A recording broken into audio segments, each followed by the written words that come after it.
नमस्कार, जय जगन्नाथ। मु दशरथ महांत आज मयूरभंजर एक विशेष कथा आलोचना करवा बा आपण मान सम्मुख में रखुची। यही 2 दिन तले गोटे बहुत बड़ घटना घटला जोटा निश्चित भाव में समस्त को मर्माहत कर प्राकृतिक विपर्यय को किए बा रखी पारिबो, प्रकृति तांडव को किए बा अटकई पारिबो। किंतु दुख लगे जे दोष करुचंती अन्य माने किंतु तार परिणाम भोगुचंती आउ क्यों माने। विषय एवं बांगरीपोषी अंचल रे होइतिबा तुषारपात बा बड़ बड़ सबू हूल पड़ा जोटा गोटे गोटे हूल 5 किलो 6 किलो पर्यंत पड़ी आउ प्रत्येकटी घर भांगी छिनभिन हो जाए। से आजबेस्ट घर हो कि से हो टाइल घर कि खपर घर, इवेन जो बड़ बड़ हूल पड़ूला बा कुआपथर कहती ताकू से छात घर मध्य इफेक्ट होवार चांस थिला कहीं एत बड़ बड़ पड़ूला। तार वीडियो गुड़ा आप देखिए तो ये निश्चित भाव में अनेक धनजीवन क्षति होइछि। किछि गाँव वाला किछि पंचायत एथिरे प्रभावित होइछि एवं प्रत्येकटी घरे छपर नाही टोटाल भांगी चुरमार हो जाइछि। से दृश्य निश्चित भाव में दयनीय। जेतेबेले ये सब घटना घटिला तापरे प्रशासन मध्य तत्पर हैला, तांको पाखरे पहुँचला एवं आवश्यक अनुजाई जो मौलिक सुविधा जहाँ दबा कथा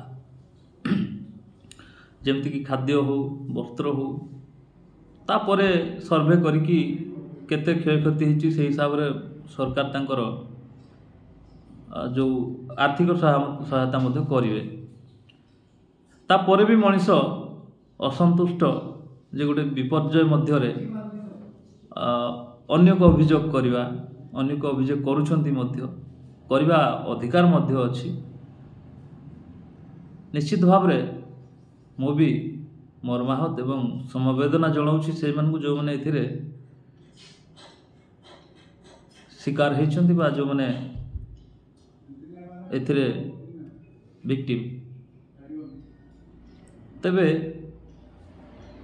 यांको कथा तो छाड़ंतु, निश्चित भाव में आमे माने अच्छु सरकार अच्छंती भाई बंधु पड़िशा समस्ते अच्छंती यांकर वेदना बा दुखर साथी होवा पई। आज मु यांको कथा कहूनी कहना ये जो येटा रिकवरी हो जिवो किछि दिन पर सब ठीक हो जिवो प्राकृतिक जिनस तेणु सहिबा पई तो पड़िबो। मु आज कहया पई एटा चाहूची जे ये जो वीडियो वायरल हवा भितर गोटे वीडियो बहुत ही दुख देला मते नुहे समस्त को सेटा आखिरी लुह आसी जाइथिबो सेमती वीडियो देखिकी। से वीडियोटा थिला गोटे पिंडा उपरे अनेक गुड़ा पक्षी ता भितरे काऊ कजलपाती पारा कपत गणी छोट चढ़ई एमती अनेक अनेक चढ़ई आम घर भांगी गले आमे आश्रित होवाई सरकार को कहूचे बा समाज अच्छी पड़ोसी गाँ अच्छी बंधुबांधव अच्छा आमे तो तत्क्षणात आमे तार सुविधा पाउछे। किंतु थरे भावंतु आज्ञा तांको सहित कौन बीतुथो गोटे गछर डाल भी भांगी चुरमार हो जाइए जो साइज रो कुआपत्थर पड़ी। भावंतु गोटे गछरे केते गुड़ा चढ़ई बसा थाए गणिची मूषा भी तार बसा करता है गोटे चढ़ई तार बसा करता है कौ बसारे अंडा भी थाए कौ बसारे छोट छोट छुआ था।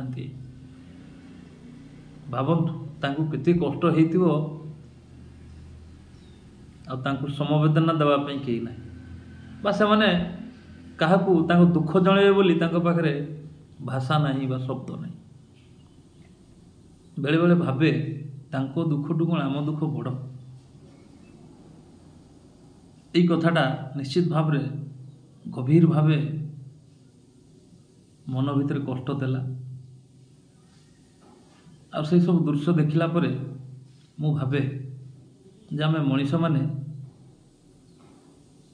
ସବୁଆଡ଼ୁ ସୁବିଧା ପାଇଲା ପରେ ବି କେଉଁଠି ନା କେଉଁଠି ଧୈର୍ଯ୍ୟହରା ହେଇପଡ଼ୁ, କିନ୍ତୁ କେବେ ଭାବିଛନ୍ତି ସେଇଭଳିଆ ନିରୀହ ଯେଉଁମାନଙ୍କର କିଛି ସାହାରା ନାହିଁ, ସେମାନେ ଯେଉଁ ଆଜି ପୀଡ଼ିତ ହେଉଛନ୍ତି ବା ଏଇ ଟାଇପ୍ର ପ୍ରାକୃତିକ ବିପର୍ଯ୍ୟୟକୁ ସାମ୍ନା କରୁଛନ୍ତି। ଗୋଟେ କଥା କହିବା ପାଇଁ ଗଲେ ଏବେ ମୋବାଇଲ ନେଟୱାର୍କ ହଉ ବା ଯେଉଁ ତାର ପାଇଁ ଯେଉଁ କ୍ଷତି ହେଉଛି, ଅନେକ ପଶୁପକ୍ଷୀ ବିଶେଷ କରି ପକ୍ଷୀମାନେ ଏଥିରେ ଆକ୍ରାନ୍ତ ହେଉଛନ୍ତି ଏବଂ ତାଙ୍କର ଧୀରେ ଧୀରେ ବଂଶ ବିଲୁପ୍ତ ହେବାରେ ଲାଗିଛି। ତାପରେ ବି ଅଳ୍ପ କିଛି ଅଛନ୍ତି ଆଉ ଏଇଭଳିଆ କିଛି ପ୍ରାକୃତିକ ବିପର୍ଯ୍ୟୟରେ ମଧ୍ୟ ତାଙ୍କର ବିଲୋପ ଘଟୁଛି।